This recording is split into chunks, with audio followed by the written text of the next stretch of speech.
Bismillahirrahmanirrahim. Assalamualaikum warahmatullahi wabarakatuh.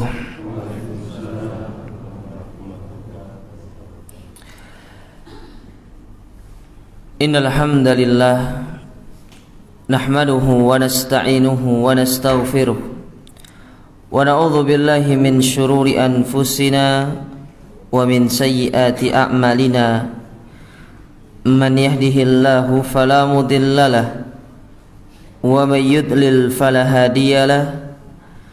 Asyhadu an la ilaha illallah wahdahu la syarika lahu wa asyhadu anna Muhammadan abduhu wa rasuluh. Ya ayyuhalladzina amanu taqullaha haqqa tuqatih wa la tamutunna illa wa antum muslimun. Ya ayyuhan nasu taqu rabbakumul ladzi khalaqakum min nafsin wahidah wa khalaqa minha zawjaha wa batha minhuma rijalan katsiran wa nisaa'a wattaqullaha alladzi tasaaluna bihi wal arham innallaha kana 'alaikum raqiba. Amma ba'du, fa inna ahsanal kalami kalamullah wa ahsanal huda hudan nabi sallallahu alaihi wasallam wa syarrul umuri muhdatsatuha fa inna kulla muhdatsatin bid'ah wa kulla bid'atin dhalalah wa kulla dhalalatin finnar. Ma'asyiral muslimin, ikhwani fillah wa akhwati, para jamaah, bapak-bapak, ibu-ibu, saudara-saudari yang dirahmati dan dimuliakan oleh Allah Subhanahu wa taala. Alhamdulillah, kita bersyukur kepada Allah Subhanahu wa taala atas segala kenikmatan anugerah yang Allah limpahkan kepada kita sampai saat ini. Nikmat iman, nikmat Islam, nikmat kesempatan untuk bisa terus beribadah kepada Allah Ta'ala, nikmat bisa duduk di majelis ilmu dalam rangka untuk kita meningkatkan keimanan kita kepada Allah Subhanahu wa Ta'ala, dan nikmat-nikmat yang lainnya, yang mana nikmat tersebut tidak Allah perintahkan kepada kita untuk kita menghitungnya. Karena kalau kita mau menghitung nikmat Allah itu terlalu banyak. Dari mulai tidur sampai tidur kembali, setiap waktu, setiap detik, setiap menit yang berlalu di dalam diri kita, semuanya tidak terlepas dari nikmat Allah dan anugerah Allah Subhanahu wa ta'ala. Wa in ta'uddu ni'matallahi la tuhsuha. Jikalau kalian mencoba untuk menghitung nikmat Allah, tidak akan mampu, saking banyaknya. Tapi yang Allah perintahkan kepada kita adalah kita bersyukur. Kita terus bersyukur kepada Allah, memuji Allah, bertahmid kepada Allah Ta'ala atas segala nikmat tersebut. Dan cara yang terbaik untuk kita bersyukur kepada Allah Azza wa Jal dari segala nikmat-nikmat tersebut adalah kita gunakan nikmat itu sebagai sarana, sebagai wasilah untuk kita semakin dekat dengan Allah Jalla Jalaluh. Sebagaimana pernah diungkapkan oleh salah seorang ulama kita dari kalangan tabi'in yang bernama Salamah bin Dinar, atau yang lebih kita kenal dengan Abu Hazm. Beliau pernah mengatakan, kullu ni'matin la tuqarribuka minallahi fahiya baliyah. Segala nikmat yang mana nikmat tersebut tidak bisa menjadikan hubungan kita dengan Allah semakin dekat, selangkah, sejengkal tidak bisa mendekatkan hubungan kita kepada Allah, maka ketahuilah nikmat tersebut akan menjadi salah satu sebab di antara sebab kebinasaan kita baik di dunia maupun di akhirat. Jadi manfaatkanlah segala nikmat-nikmat yang ada ini, yang Allah telah berikan kepada kita, untuk kita semakin mendekatkan diri kita kepada Allah Subhanahu wa ta'ala. Para jamaah yang dirahmati dan dimuliakan oleh Allah, kajian kita Pada kesempatan pagi hari yang berbahagia ini berjudul Asbab Insyirahis Sadar, yaitu sebab-sebab yang bisa mendatangkan kelapangan dada, keluasan hati. Kajian kita mulai dari firman Allah Ta'ala di dalam surat Thaha, surat yang ke-20, pada ayat yang ke-23 dan seterusnya, di mana Allah Subhanahu wa taala berfirman, "Idhab ila fir'auna innahu tagha."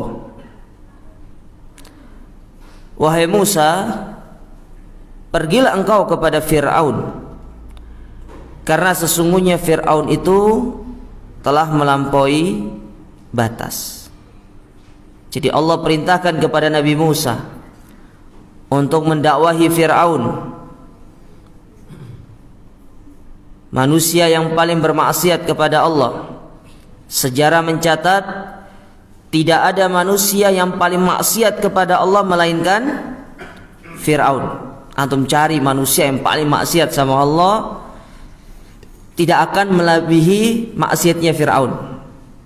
Ya, mungkin kalau dalam istilah barang ya, Fir'aun ini ibaratkan top of the land-nya, yang paling puncak sudah. Dia yang paling maksiat sama Allah Ta'ala. Allah utus Nabi Musa kepada Fir'aun untuk mendakwakan Fir'aun supaya dia sadar karena dia telah melampaui batas. Karena di antara bentuk melampaui batasnya Fir'aun, dia mengatakan kepada manusia, "Ana rabbukumul a'la."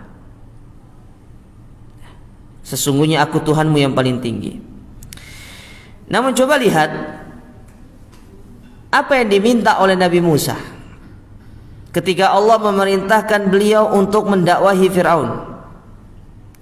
Setelah Allah sebutkan di ayat yang ke-23, Allah cantumkan pada ayat berikutnya tentang permintaan Nabi Musa. Apa kata Nabi Musa? Allah abadikan di dalam Al-Quran, Qala Rabbi syrahli sadri. Ya Allah, lapangkan dadaku. Wa yassirli amri. Dan mudahkanlah segala urusanku. Lihat apa yang diminta oleh Nabi Musa sebagai bekal beliau untuk menghadapi Fir'aun, sebagai senjata beliau untuk menghadapi manusia yang paling maksiat. Ya. Nabi Musa minta, lapangkanlah dadaku, berikanlah keluasan jiwa kepadaku. Ya. Kata Syekh Abdurrahman bin Nasir As-Sa'di di dalam tafsir beliau pernah mengatakan, mengomentari ayat ini, apa maksudnya Nabi Musa minta tentang kelapangan jiwa, kelapangan dada? Li ahtamilal adal qauli wal fi'li, supaya aku bisa bersabar kalau sekiranya nanti Fir'aun dia menzalimi aku dengan ucapannya dan dengan perbuatannya. Namanya kita akan mendakwai orang, menyampaikan nasihat sama orang. Tidak semua orang yang kita sampaikan nasihat itu akan bisa menerima apa yang kita sampaikan. Apalagi yang kita sampaikan ini nasihatnya Musa ingin menyampaikan kepada orang yang punya kekuatan, punya power, penguasa. Yang kita tahu penguasa itu ya sifatnya tidak mau dikritik. Itu penguasa. Betul atau tidak? Penguasa tidak mau dikritik dengan segala kekuatan yang dia miliki. Ente siapa mau kritik Anda? Bahasanya gitu. Ente rakyat, Anda ini pemimpin. Anda punya bala tentara, Anda punya pasukan. Kok datang ente ingin nasihati Anda? Ente siapa? Gitu.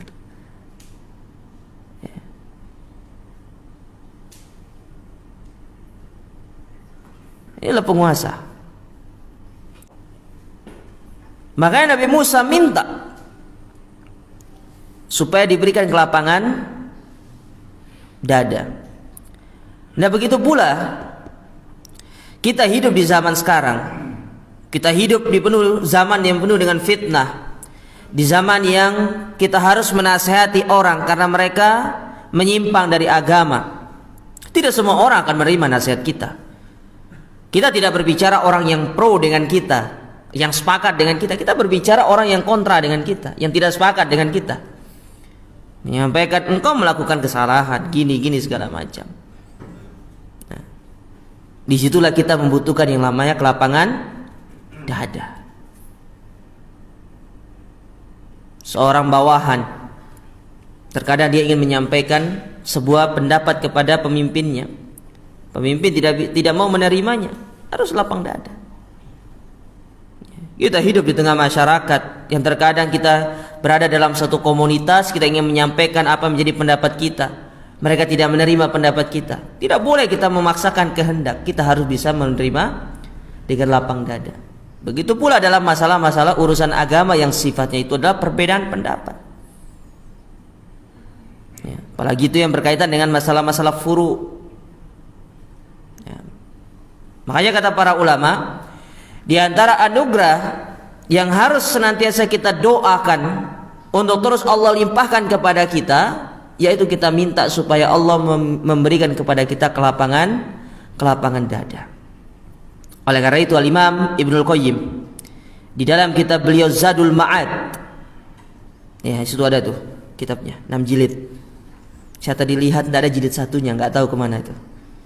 Ya.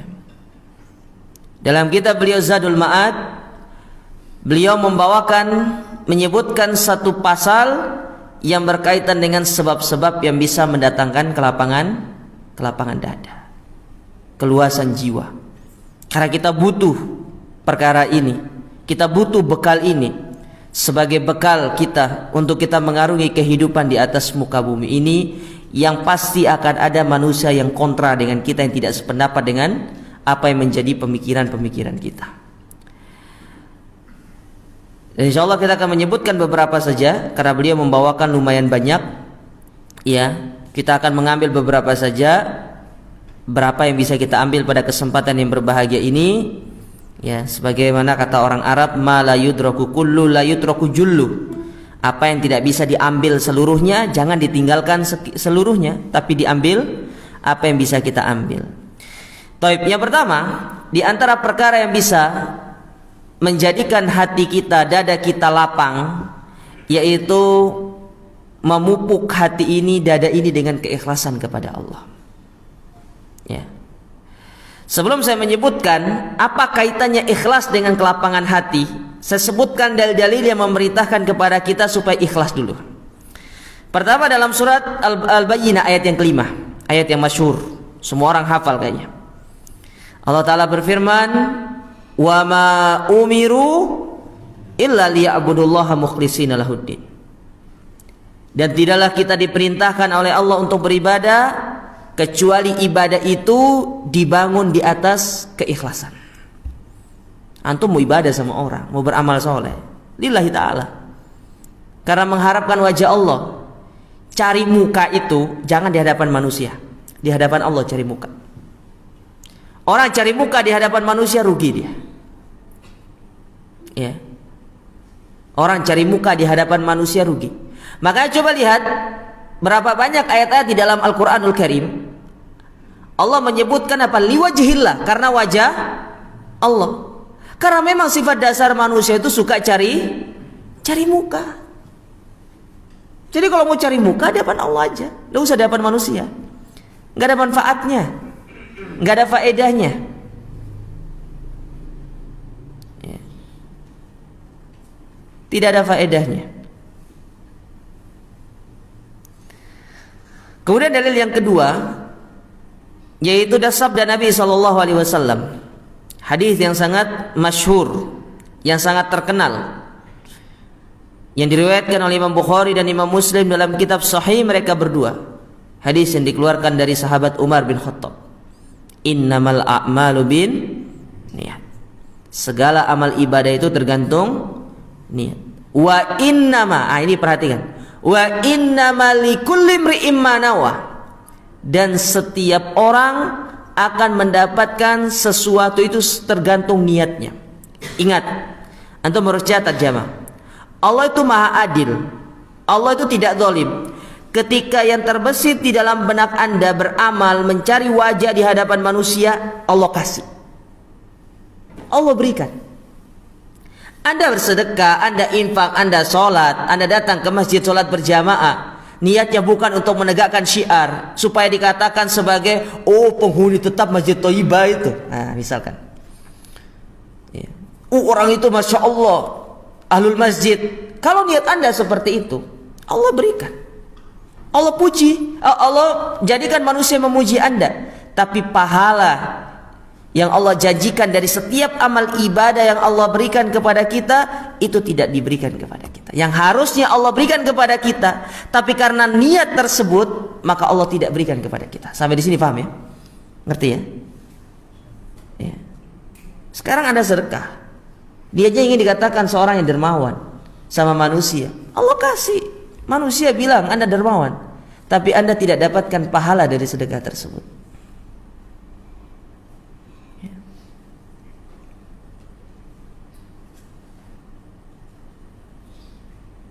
Maka coba simak firman Allah Ta'ala ketika Allah menceritakan tentang salah satu penduduk surga. Sifat penduduk surga dalam surat Al-Insan ayat yang ke-9. Kata Allah Ta'ala, innama nut'imukum liwajhillah la nuridu minkum jazaan wala syukura.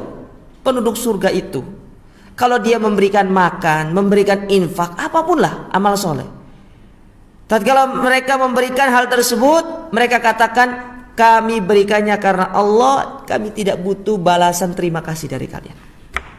Anda mau terima kasih sama saya, itu urusan Anda. Anda mau mengucapkan matur suwun sama saya, itu urusan Anda, bukan urusan saya. Urusan saya hanya beramal mengharapkan wajah Allah. Anda mau mengucapkan terima kasih, mau apa segala macam, ya.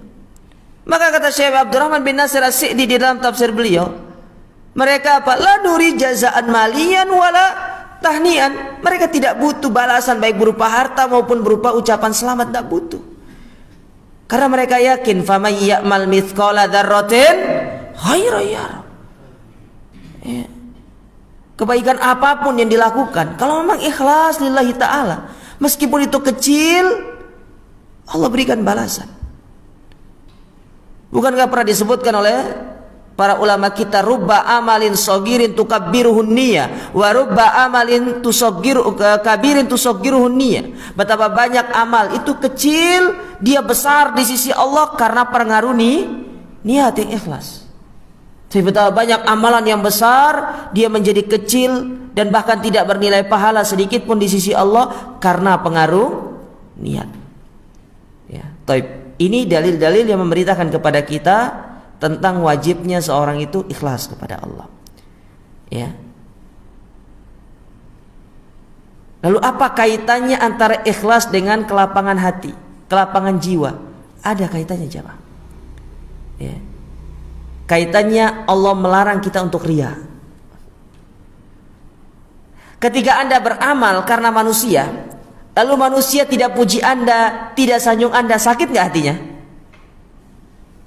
Saya mau tanya tuh.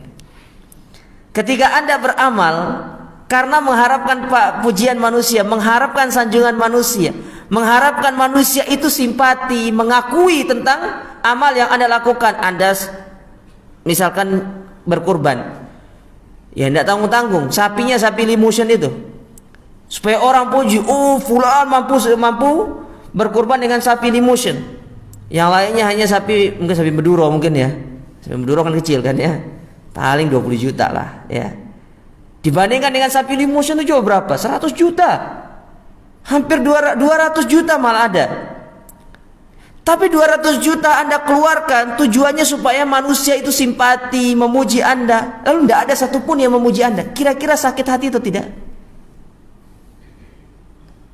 Sakit hati atau tidak? Gampangannya ginilah, Anda kan sering update status di media sosial kan? Kira-kira kalau nggak ada yang like, sakit hati enggak?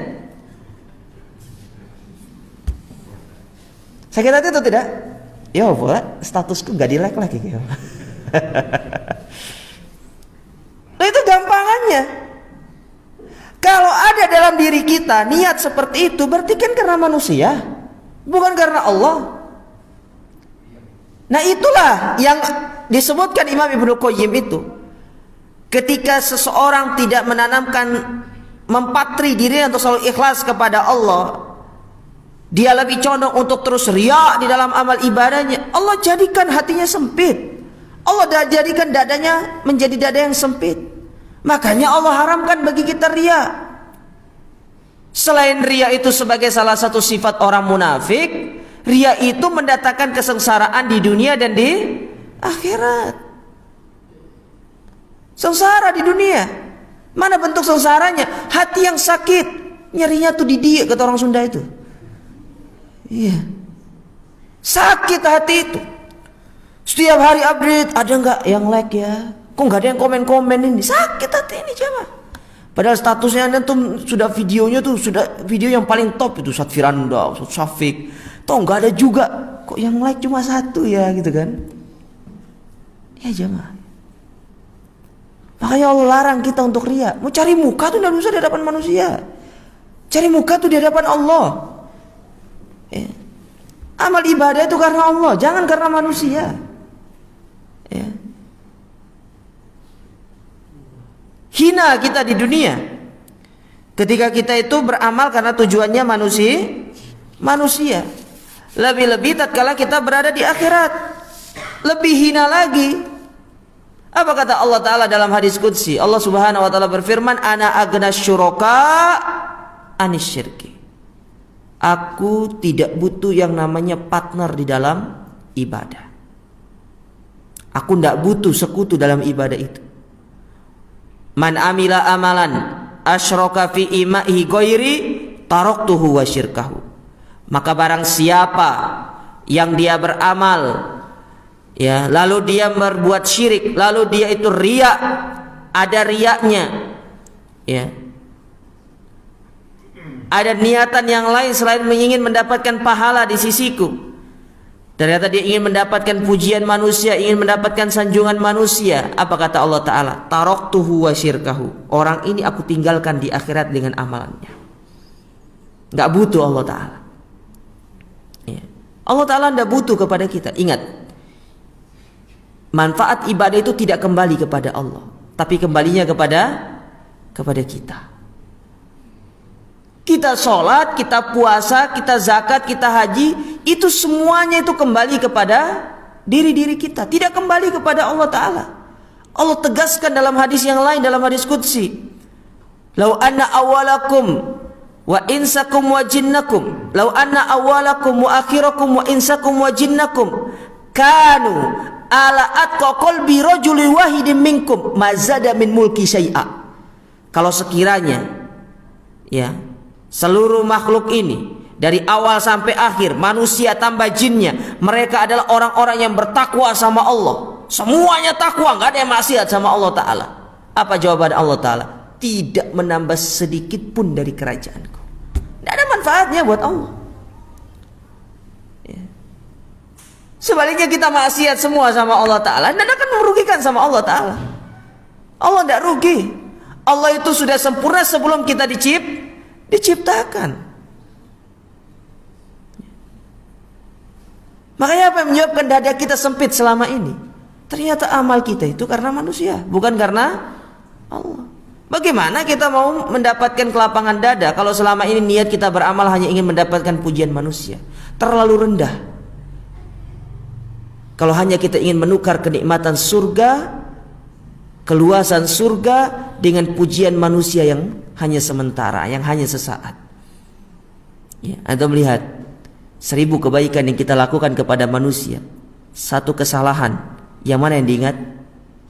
Kesalahan. Contoh nyata saja istri antum. Betul tidak? Benar ibu-ibu? Mana ibu-ibu? Enggak ada? Oh iya katanya. Contoh saja istri kita, uang bulanan dikasih, mobil dibelikan, rumah dibelikan, ya dibangun segala macam.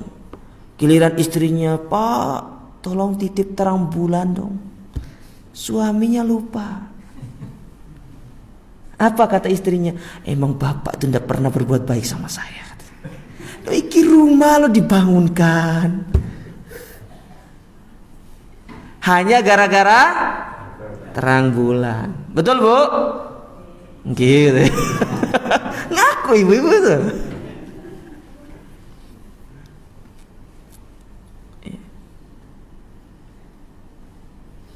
Itulah manusia. Terus apa yang kita mau harapkan dari pujian manusia yang itu hanya pujian yang sifatnya fana? Apa yang mau kita harapkan? Maka mulai dari sekarang berhenti, ya, berhenti dari kita beramal ingin mendapatkan pujian manusia, karena itu dapat menyesakkan hati kita. Maka sungguh indah apa yang disampaikan oleh Nabi SAW. Inna akhwafa ma akhafu alaikum asyirkul khafi. Sesungguhnya perkara yang paling aku takutkan menimpa kalian yaitu asyirkul khafi, syirik yang tersembunyi, yaitu riya. Yakumur rajul fayusalli fayuzayyinu salatahu. Seorang berdiri untuk sholat, sebelum ada yang melihat dia sholatnya biasa, tapi giliran sudah ada yang melihat dia, masya Allah, tegaknya luar biasa, bacanya alhamdulillah, sambil matanya melihat ke kanan ke kiri. Apalagi kalau sudah calon mertuanya samping ini, ya, biar orang calon mertuanya bilang, oh menantu idaman saya ini. Ya. Bahaya riya itu. Kadabi binamlatis sauda fi saffatis sauda fi dhulumatil lail. Riya itu seperti semut hitam di atas batu hitam di tengah kegelapan malam. Sopo sing delok? Gak ada yang bisa lihat. Makanya antara riya dengan ikhlas, kata para ulama, ini beda-beda tipis. Illa man rahimahullah, kecuali orang-orang yang dirahmati oleh Allah. Ya. Kalau sudah hati niatnya karena Allah, insya Allah itu ikhlas. Tapi kalau niatnya sudah karena manusia, ya, maka hati-hati. Ya. Makanya kata Imam Ibnu Qayyim, di antara bentuk riya itu seorang mengatakan, ambil sudah, saya ikhlasku, itu sudah riya namanya itu. Kalau mau ikhlas enggak usah ngomong gitu loh. Ya. Ambil sudah. Enggak apa-apa kok, saya ikhlas kok. Ya, itu dia ngomong gitu tuh sudah tidak, ya, enggak ikhlas itu. Dia sudah riya sudah itu. Ya. Nah, ini perhatikan jemaah. Ini sebab yang pertama seorang itu sakit hatinya. Ya, sempit jiwanya. Ya. Makanya kata para ulama, sebenarnya penyakit-penyakit jasad itu sumber awalnya dari penyakit hati. Ya, dari sakit hati kena migrain gitu kan. Ya, dari sakit hati, ya, tiba-tiba darah tinggi, ya, ujung-ujungnya kena stroke nanti. Maka anda usah, ya, ikhlaskan karena Allah Ta'ala. Taib, itu yang pertama. Yang kedua, di antara perkara yang bisa melapangkan hati al-ilmu, menuntut ilmu. Taib. Ada sebuah ungkapan di dalam ulama kita, di tengah-tengah ulama kita, mereka pernah mengatakan kaifa yattaqi wa huwa la yadri madza yattaqi. Bagaimana seorang itu akan menghindar sementara dia sendiri tidak tahu apa yang mau dihindari. Analogi sederhananya begini. Ya, Anda pergi ke satu daerah, Anda tidak pernah melewati jalan menuju daerah tersebut. Kira-kira kalau ada lubang bisa dihindari tidak? Hah? Karena tidak tahu, betul tidak? Gimana mau menghindari lubang di jalan tersebut? Karena Anda tidak pernah lewat. Sesuatu yang kita hindari ini karena kita sudah punya maklumat terkait tersebut. Ya.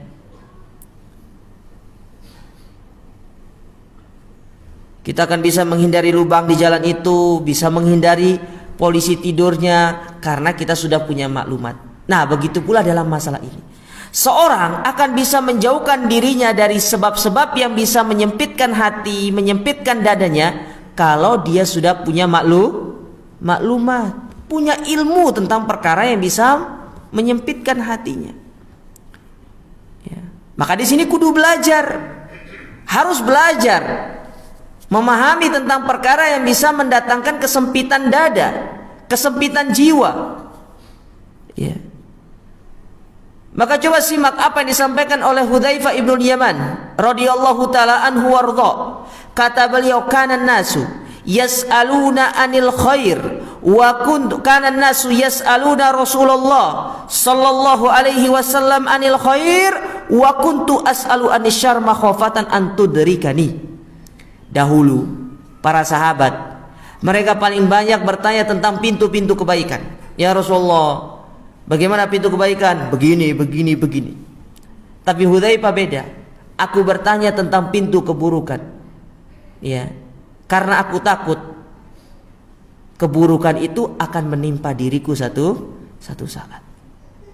Orang kalau dia tidak ngerti tentang pintu-pintu keburukan, dia pasti akan terjatuh ke dalam keburukan tersebut. Makanya Islam itu di antara bentuk wasatiyah, pertengahannya agama Islam itu, wa ja'alnakum ummatan wasato.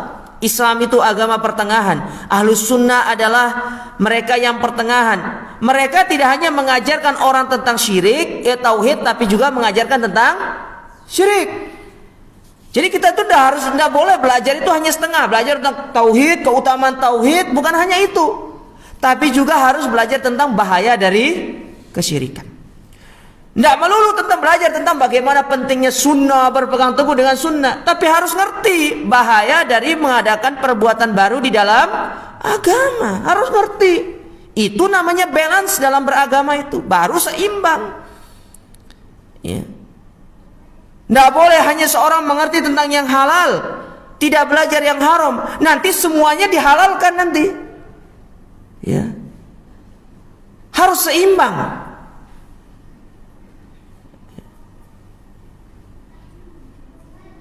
Nah, selain kita belajar tentang sebab-sebab yang bisa melapangkan dada, kita juga harus ngerti nanti perkara-perkara yang bisa menjadikan dada kita sempit. Makanya dari tadi saya sebutkan lawannya. Ikhlas lawannya apa? Ria. Maka ilmu lawannya apa? Kebodohan. Maka salah satu sebab seorang sempitnya dadanya itu karena apa? Kejahilan. Orang jahil, dia tidak punya ilmu. Ya. Makanya kata para ulama bahwasanya rasukul lisyar, sumbernya segala keburukan di atas muka bumi ini adalah al-jahalah. Seorang berada di atas kejahilan. Ya. Seorang berada di atas kejahilan. Maka untuk menghindari segala keburukan-keburukan tersebut, di antara keburukan itu adalah kesempitan dada, kita harus belajar. Harus ngerti, nuntut ilmu. Araftu syarra la li syarri lakin litawaqi wa man lam ya'rifi syarra yaqa'u fi. Ya, aku mengenal keburukan bukan berarti aku ingin berjalan di atas keburukan itu, tidak, tapi dalam rangka untuk aku menghindari keburukan. Karena barang siapa yang tidak mengerti akan keburukan, pasti satu saat dia akan terjatuh ke dalam keburukan tersebut. Pasti dia akan ngerti. Ada orang ingin menghindari narkoba, tapi dia tidak ngerti tentang bahaya narkoba, pasti jatuh. Serta sarana-sarana yang bisa menjerumuskan dia ke dalam pengaruh buruk narkoba. Harus ngerti. Ya. Maka belajar ilmu itu, belajar tentang Islam yang benar itu adalah mempelajari tentang, tidak hanya mempelajari tentang motivasi, tapi juga harus belajar tentang yang menyebabkan motivasi kita hilang. Tidak hanya belajar tentang tauhid, tapi juga syirik. Tidak hanya belajar tentang sunnah, tapi kudu belajar tentang bid'ah. Tidak hanya belajar yang halal, tapi harus juga mengerti yang haram. Harus mengerti dua-duanya. Ya. Makanya tidak bosan-bosan kita mengingatkan kepada para jamaah sekalian, jangan futur ke majelis ilmu itu. Ya. Cukuplah satu hadis yang dikeluarkan oleh Imam Muslim. Hadis yang sangat terkenal yang menjadi motivasi antum semua untuk terus hadir di majelis ilmu. Nabi pernah bersabda, "Man salaka tariqan yaltamisu fihi ilman sahalallahu lahu bihi tariqan ilal jannah." Orang yang keluar dari rumahnya menuju majelis ilmu, dia belajar, jalan yang dia tempuh akan menjadi jalan dia untuk masuk ke dalam surga. Cukup satu dalil itu yang menjadikan motivasi kita untuk terus semangat belajar ilmu agama. Antum keluar belajar, Masya Allah, sebagai jalan untuk menuju surga. Kita ingin masuk ke dalam surga. Kita ingin mendapatkan surga yang Allah janjikan, yang kata Allah Ta'ala arduhas samawati wal ard, yang mana luasnya itu seluas langit dan bumi. Ini bukan seluas Keputih, bukan. Seluas langit dan bumi. Ya. Kenapa? Iya. Uiddat. Bayangkan uiddat. Allah pakai dengan bahasa fi'il madhi, berarti sudah disiapkan. Allah sudah siapkan, tinggal masuk. Nah, cara untuk masuk salah satunya adalah dengan menuntut ilmu. Cukup itu motivasi kita, supaya kita terus semangat di dalam kita ini belajar ilmu agama, untuk terus menuntut ilmu agama. Ya, jangan futur. Ketika futur melanda, minta tolong kepada Allah, diberikan kemudahan untuk bisa terus hadir ke majelis ilmu. Ya, mengingat keutamaan yang sangat luar biasa. Antum cari hadis-hadis yang lain, ya. Amalan-amalan yang berkaitan dengan ini sangat agung menuntut ilmu agama. Luar biasa keagungannya. Ya. Makanya para ulama dahulu mereka itu ar-rihal fi talabil ilm. Mereka rela untuk berrihlah, melakukan safar untuk belajar ilmu agama. Antum bayangkan Al-Imam Ibnu Hazm, ya, datang dari Andalusia menuju ke Timur Tengah, menuju ke Baghdad, ke Irak untuk belajar ilmu agama. Ya.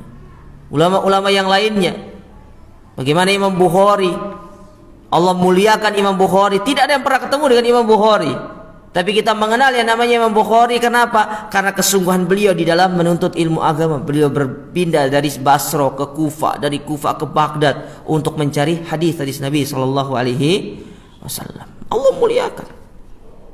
Ya. Maka semangat untuk belajar ilmu agama, karena selain untuk bisa melapangkan hati, mengingat keutamaan belajar ilmu agama itu yang sangat luar biasa. Ya. Maka luangkan waktu. Berapa sih kesibukan kita ini?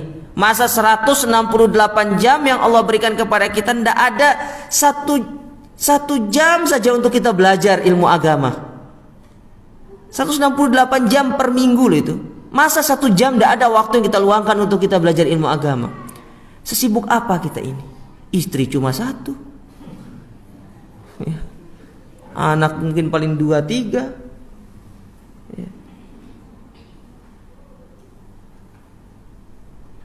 Luangkan waktu coba. Ya. Karena kata para ulama, di antara jawaban yang paling baik untuk kita siapkan ketika Allah bertanya nanti, untuk apa usiamu kamu habiskan, kita bisa jawab, aku belajar ilmu agama. Itu. Ya. Ketika kita ditanya nanti, Pak Sarmin, ya, 60 tahun hidup misalkan, untuk apa dihabiskan usia? Saya untuk menuntut ilmu agama. Wah, kan gitu jawabannya. Enak. Ya. Masa nanti ketika ditanya 60 tahun untuk apa? Untuk goes. Goes tok. Belajar. Ya. Supaya kita ini termasuk orang-orang yang bisa menjadikan hati dan jiwa kita menjadi lapang. Taib. Yang ketiga, yaitu al-inaba ilallah. Kita kembali kepada Allah. Iya, kembali kepada Allah. Apa maksudnya kembali kepada Allah? Yaitu kita bertaubat dan beristighfar kepada Allah Subhanahu wa taala. Di antara dalil-dalil yang Allah memerintahkan kita untuk kita segera kembali kepada Allah, di antaranya dalam surat Az-Zumar, surat yang ke-39, ayat yang ke-54, Allah taala berfirman, wa anibu ila rabbikum, dan kembalilah kalian kepada Rabb kalian. Ya. Wa anibu ila rabbikum, kembali. Dalam ayat yang lain, dalam surat At-Tahrim, surat yang ke-66, ayat yang ke-8, kata Allah Subhanahu wa taala, ya ayyuhalladzina amanu tubu ilallahi taubatan nasuha. Wahai orang-orang yang beriman, bertobatlah kalian kepada Allah dengan taubatan yang nasuha. Ya. Dan ayat-ayat yang lainnya yang sangat banyak. Taib. Dari 2 ayat ini Ada sebuah pelajaran yang sangat penting yang harus kita catat. Yang pertama, kedua ayat ini Allah menggunakan kata-kata perintah, yang mana perintah itu yufidul wujub, menjadikan seorang itu wajib untuk kembali kepada Allah Ta'ala. Oleh karena itu Imam An-Nawawi, beliau memberikan sebuah komentar bahwasanya al-inabah atau bawal istighfar wajibatun alal faur. Yang namanya tobat, istighfar, kembali kepada Allah, itu kewajiban yang tidak boleh ditunda, harus segera. Tidak boleh pakai delay. Biar pesawat aja yang delay karena alasan operasional. Tobat itu tidak boleh delay. Kenapa tobat itu tidak boleh ditunda? Karena kematian itu tidak bisa mundur. Seorang tidak akan mati, tidak akan dicabut nyawanya kalau dia belum bertobat, tidak. Tapi kematian itu akan datang kapanpun dan dalam kondisi apapun. Tidak ada ceritanya malaikat ya disuruh sama Allah cabut nyawanya, ya bentar ya Allah dia belum tobat. Tidak ada ceritanya seperti itu. Ya. Maka jangan tunggu, segera untuk bertobat, segera untuk kembali kepada Allah. Ya. Segera untuk kita kembali kepada Allah. Makanya apa kata Imam Syafi'i kepada kita? Tazawwad minat tuqa fa innaka la tadri idza janna al-lailu hal ta'ishu ilal fajri. Berbekalah kalian dengan ketakwaan, karena kalau sudah malam datang menyelimuti, kita tidak tahu apakah kita akan bisa hidup sampai esok pagi atau tidak. Karena seorang tatkala sudah meletakkan kepala di atas tempat tidurnya, satu di antara dua hal yang akan dia dapatkan. Yang pertama, masih bisa mengucapkan alhamdulillahilladzi ahyana ba'da ma amatana. Berarti Allah masih berikan kita kesempatan untuk beramal. Artinya Allah masih memberikan kita waktu, tenggang waktu untuk kita memperbaiki segala kekurangan-kekurangan yang telah berlalu dari diri kita. Itu kalau kemungkinan yang pertama. Kalau yang kita dapatkan kemungkinan yang kedua, ternyata nama kita diumumkan di Masjid Thayyibah, innalillahi wa inna ilaihi raji'un. Nah, sudah siap enggak masalahnya? Makanya kita disuruh segera bertobat. Jangan tunda, jangan delay. Ya. Segera kita kembali kepada Allah. Isi hari-hari kita dengan taubat kepada Allah. Maka apa nasihat Nabi SAW kepada Mu'adz ibn Jabal ketika Nabi ingin mengutus Mu'adz bin Jabal ke negeri Yaman? Apa wasiat yang diberikan oleh Nabi SAW kepada beliau? Ya, dan juga kepada Abu Dzar Al-Ghifari. Ya. Ini hadisnya diriwayatkan oleh dua orang, Abu Dzar Al-Ghifari dan juga Mu'adz bin Jabal. Kata Nabi SAW, ittaqillah haitsuma kunta, bertakwalah kalian dimanapun kalian berada, wa atbi'is sayyi'atal hasanata tamhuha, dan barengkanlah perbuatan yang buruk dengan kebaikan, karena kebaikan akan menghapuskan keburukan. Kalau kita dosa, kita segera bertobat. Kalau kita terjatuh dalam kesalahan, kita segera kembali kepada Allah Ta'ala. Ya. Jangan delay, jangan tunggu. Ya. Wa kam min arusin zayyanuha li zawjiha. Betapa banyak seorang pengantin wanita yang sudah disiapkan, yang sudah didandani untuk diberikan kepada suaminya. Ya. Waqad kubidat ajzamuha fi lailatul qadar. Dan ternyata jasadnya sudah siap untuk dibawa ke liang lahat, dan itu sudah dicatat di dalam Lauhil Mahfuz. Ada orang baru nikah, saya terima nikahnya fulana binti fulan, malam harinya mati dia. Wa kam min fata amsa wa asbaha dohikan wa qad nusijat akfanuhu wa huwa la yadri. Betapa banyak pemuda ketawa ketiwi di sore dan pagi harinya, sementara kain kafannya sudah dibentangkan untuk siap dibawakan ke liang lahatnya. Ini jemaah, dunia ini bukan segalanya bagi kita. Simak sabda Nabi SAW. Ya. Ana wa dunya karokibin. Aku dengan dunia ini seperti orang sedang melakukan satu perjalanan. Istadalla tahta syajarah. Aku berhenti di bawah satu pohon. Tsumma roha. lalu istirahat sejenak. Wa tarakaha, dan meninggalkan pohon tersebut. Pohon itulah dunia, tempat kita singgah. Karena kita akan pergi menuju kampung halaman kita. Terus sampai kapan? Sampai 60 tahun? Siapa yang jamin umur kita 60 tahun baru kita bisa tobat? Ya. Siapa yang jamin? Wa kam min sahihin mata min ghairi illatin wa kam min sakimin asya minad dahr. Betapa banyak orang yang sehat ternyata mati tanpa sebab. Baru pulang fitness sehat, badannya kekar, tahu-tahunya mood. Saya punya tetangga di Mataram, ya, paginya main bulu tangkis, siang harinya meninggal dunia. Samping rumah pas. Orangnya tidak pernah sakit, segar bugar, tidak pernah sakit, ya, tidak pernah sakit, sehat walau masya Allah. Dia suka olahraga, tapi namanya kalau sudah mati ya mati. Kalau sudah saatnya mati ya mati sudah. Tapi ada orang yang koma, divonis sama dokter, Pak sabar ya, ini istrinya, Bu sabar ya, ini bapak, ini mungkin tinggal sebentar lagi. Allah berikan kesempatan untuk hidup.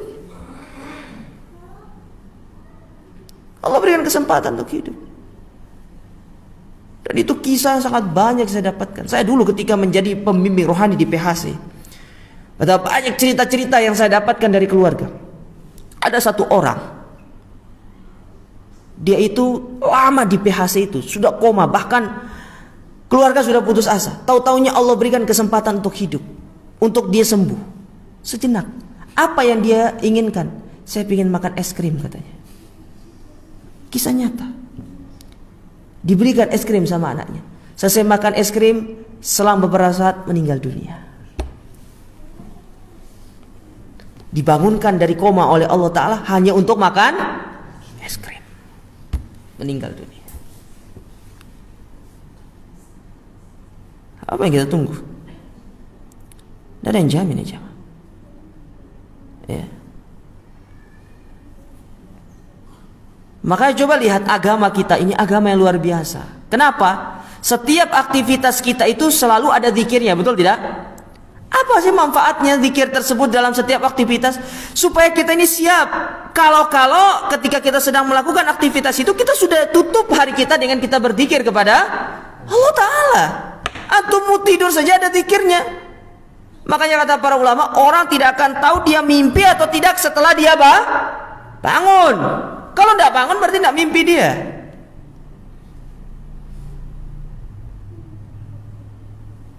Kalau tidak bangun tidak mimpi dia. Lalu apa kita sudah siap?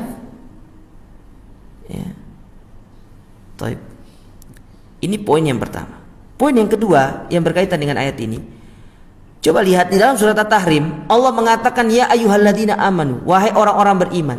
Kata para ulama, meskipun orang beriman itu tidak lepas dari yang namanya kesalahan. Jangan kira kita sudah mengatakan anak orang mukmin, tidak mungkin salah. Nih, Allah bilang, ya ayyuhalladzina amanu. Allah panggil orang-orang beriman. Artinya orang beriman itu tidak luput dari kesalahan.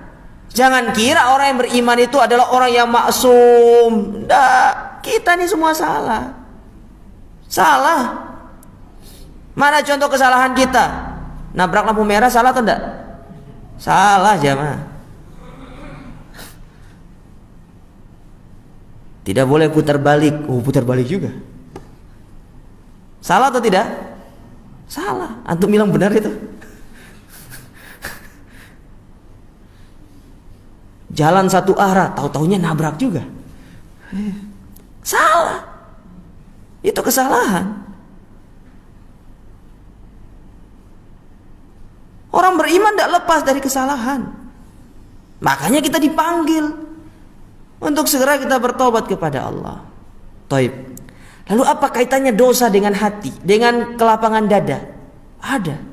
Simak sabda Nabi SAW dalam hadis yang dikeluarkan oleh Imam At-Tirmidzi dalam sunannya dari sahabat Abu Hurairah radhiyallahu taala an. Kata Nabi SAW, innal abda idza akhta'a khati'atan nukitat fi qalbihi nuqtatun sauda.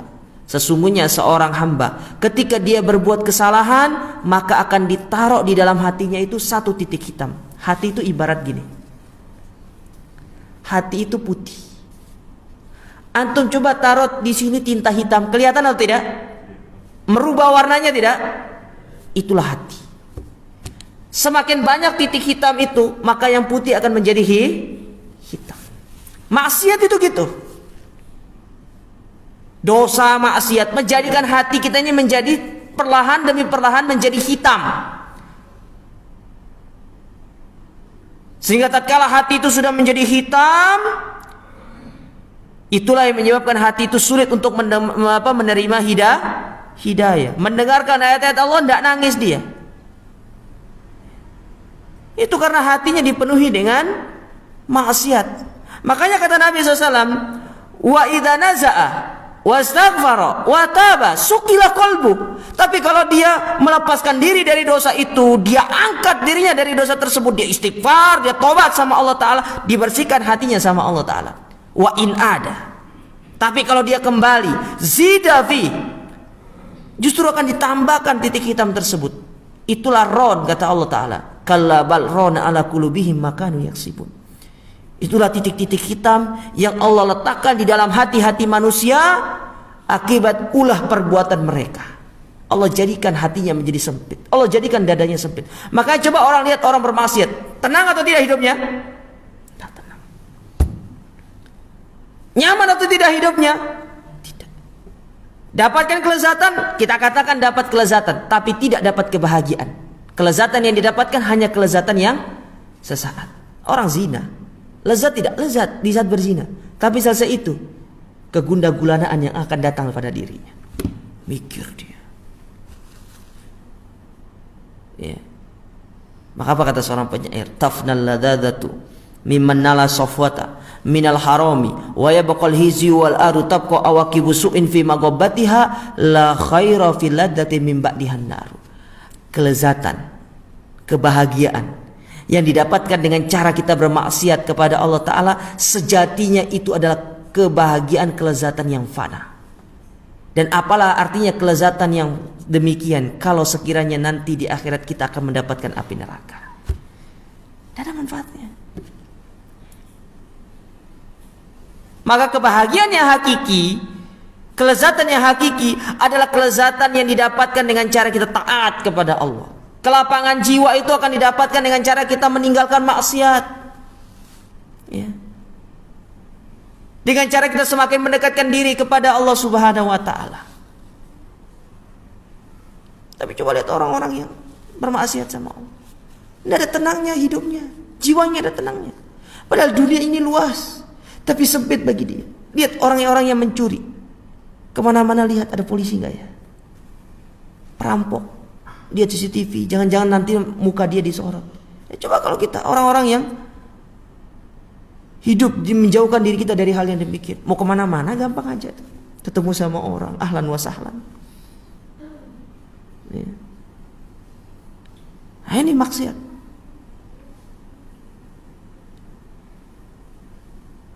Ya. Maka jauhkan diri kita dari maksiat. Ya. Karena maksiat ini dapat menjadikan hati kita menjadi sempit. Baik. Yang terakhir, yang keberapa itu? Yang keempat. Ya, karena ini waktunya sudah. Yang terakhir, yaitu dengan kita senantiasa berzikir kepada Allah. Berzikir kepada Allah Subhanahu wa Ta'ala. Zikir itu merupakan ghidaul qalbi. Zikir itu makanannya hati. Ya. Mengingat Allah, berzikir kepada Allah itu adalah makanannya hati. Sebaliknya, selalu ingat sama manusia itu yang menyebabkan hati kita menjadi sakit. Makanya jangan hati itu dipenuhi dengan terlalu memikirkan manusia. Apa kata para ulama kita? Dzikrullahi dawa wa dzikrun nasidda. Ingat manusia itu penyakit, sementara ingat kepada Allah itu adalah obat. Ya, obat.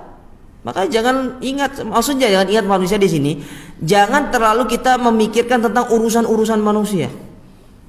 Biasanya ibu-ibu itu ya, datang ke rumahnya, Pak itu loh temanku baru beli tas baru, kayaknya kredit deh, kayaknya nyicil kayaknya itu ya. Ya apa urusannya? Orang mau nyicil mau apa terserah dia. Jangan Anda bawa kehidupan orang ke dalam rumah tangga kita ya, itu yang menyebabkan rumah tangga tidak enak jadinya ya, itu punya rumah tangga sendiri, kita punya kehidupan sendiri, kita tidak terlalu usah mengurus kehidupan orang lain ya.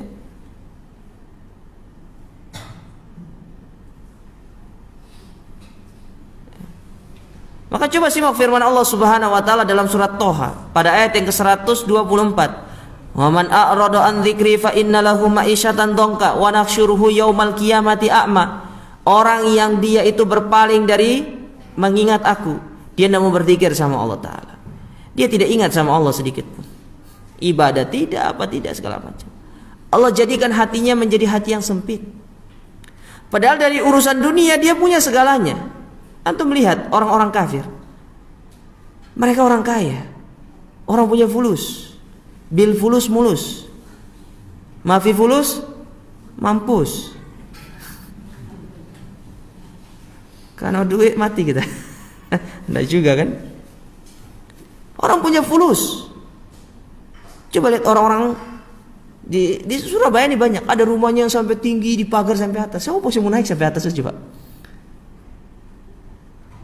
Mereka punya segalanya dari urusan dunia. Harta Allah berikan kepada mereka. Tapi apa yang menyebabkan jiwa mereka tidak tenang? Apa yang menyebabkan dada mereka sempit? Karena mereka tidak ingat kepada Allah. Tidak ingat sama Allah ya. Karena sejatinya kelapangan jiwa akan didapatkan ketika kita itu semakin dekat kepada Allah. Maka apa kata Imam Syafi'i dalam bait syair yang lain, beliau mengatakan idza ma kunta dza qalbin qanu'in wa anta wa malikud dunya sawa. Ketika kita tidak punya hati yang qanaah, tidak punya jiwa yang zuhud kepada Allah taala, tidak ingat sama Allah taala, maka Anda dan pemilik kerajaan-kerajaan dunia itu sama levelnya, tidak akan pernah puas, tidak akan pernah merasa bahagia. Coba lihat mereka-mereka yang jauh dari Allah menjadi seorang pimpinan. Mereka takut kalau suatu saat kekuasaannya akan diambil sama orang. Takut mereka. Karena mereka tidak dekat sama Allah. Mereka tidak zikir sama Allah.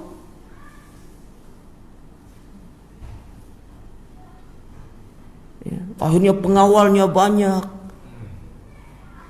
berangkasnya itu tidak tahu berangkas yang seperti apa, yang tahan, yang anti gempa, anti api, supaya tidak hilang uangnya.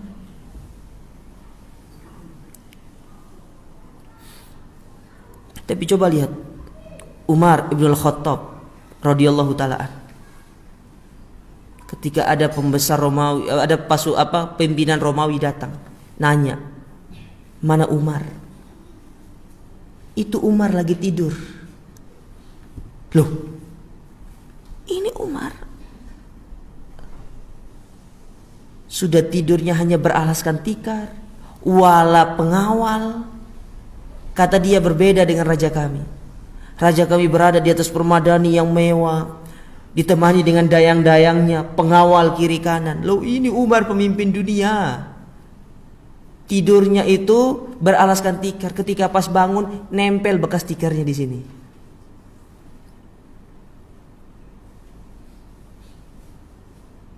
Tenang-tenang aja, bahagia aja Umar. Apa yang menyebabkan beliau seperti itu? Hati yang selalu ingat kepada Allah Subhanahu wa taala. Ketika hati ini, jamaah, sudah kita ikat dengan Allah Ta'ala, sudah kita kaitkan dengan Allah Ta'ala, kemanapun kita pergi, hati akan merasa tenang, akan merasa nyaman, karena kita yakin Allah bersama kita. Lihat bagaimana Nabi SAW menguatkan Abu Bakar ketika berada di dalam gua Tsur. Kata Nabi SAW, la tahzan, innallaha ma'ana, jangan sedih, Allah itu bersama kita ya. Allah akan bersama kita ketika kita ingat kepada Allah Subhanahu wa taala. Allah akan meninggalkan kita ketika kita itu mulai meninggalkan Allah. Faman zago azagallahu qulubahum. Barang siapa yang mulai menyimpang, mulai untuk menjauhkan dirinya sedikit dari Allah Ta'ala, Allah akan simpangkan dia dengan sejauh-jauhnya. Nah, kalau ingin hati ini lapang, dada ini lapang, jangan ingat sama Allah, zikir sama Allah. Dan sebaliknya, yang menyebabkan dada kita ini sempit karena kita ini jauh dari mengingat Allah Subhanahu wa Ta'ala. Tapi para jamaah dirahmati dan dimuliakan oleh Allah, itu mungkin sekiranya yang bisa kita sampaikan pada kesempatan pagi hari yang berbahagia ini. Ya, mohon maaf apabila banyak kesalahan dan juga ada kata-kata kami yang tidak berkenan di hati antum semuanya. Ya, kami mohon maaf yang sebesar-besarnya. Adapun faedah yang kita dapatkan dari pengajian pada kesempatan berbahagia ini itu semata-matanya datang dari Allah Subhanahu wa ta'ala. Dan kita tutup kajian kita dengan kita membaca doa kafaratul majlis. Subhanakallahumma rabbana bihamdika asyhadu an la ilaha illa anta astaghfiruka wa atubu ilaik. Wa sallallahu alaihi Muhammad wa alihi wasallam wa akhiru da'wana alhamdulillahi alamin. Wassalamualaikum warahmatullahi wabarakatuh.